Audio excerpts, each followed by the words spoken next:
Straight ఉండదు. ఎంత majority? నేను ఎన్నంచెట్టి వెంకటప్పారావును 19వ వార్డు బీఆర్ఎస్ పార్టీ అభ్యర్థిగా గెలుపొందడం జరిగింది. రాష్ట్రం మొత్తం కానీ జిల్లా మొత్తం కానీ 19వ వార్డులో అప్పారావు గెలుస్తారని అనేక విధాలుగా అనేక కోణాల్లో ఉన్న ప్రభుత్వం చెప్పడం జరిగింది. ఇంటెలిజెన్స్ రిపోర్ట్ కానీ ఏదైనా సరే దానికి భిన్నంగానే మాకున్న బంజారా ప్రజలు గెలిపించడానికి నాకు అహార్నిశ కృషి చేశారు. వాళ్ళ కృషి వల్లే నేను గెలిచాను.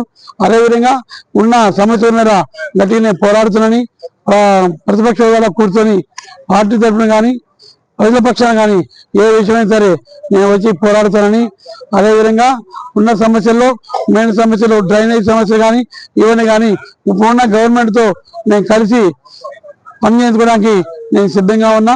ఏంటంటే నేను గెలిపించడానికి నేను న్యాయం చేయాలంటే నేను పనిచేయించుకోవాలి. నాకు బీఫామ్ ఇచ్చిన లింగాల కమలరావు గారికి, అక్కడ మాకు ఆశీస్సులు చెప్పే కేసీఆర్ కేటీఆర్ గారికి, హరీష్ రావు గారికి, ఇక్కడ ఇన్ఛార్జిగా వచ్చిన నామానాశ గారికి అందరికీ ధన్యవాదాలు చెబుతున్నాను. నేను అలాగే ఒకే ఒకరిని గెలిచినా నేను అందరి పక్షాన మొదల్లో నేను పోరాడుతానని, అన్ని వీధుల్లో తిరుగుతానని, పార్టీ కోసం ఆర్ఎస్ఎస్ కృషి చేస్తానని, మచ్చలేని కార్యకర్తగా నేను ఉన్నామని కోరుకున్నా. నాకు అవకాశం ఇచ్చిన మా బంజారా యూత్ అందరికీ పేరు పేరున ధన్యవాదాలు చెబుతున్నాను.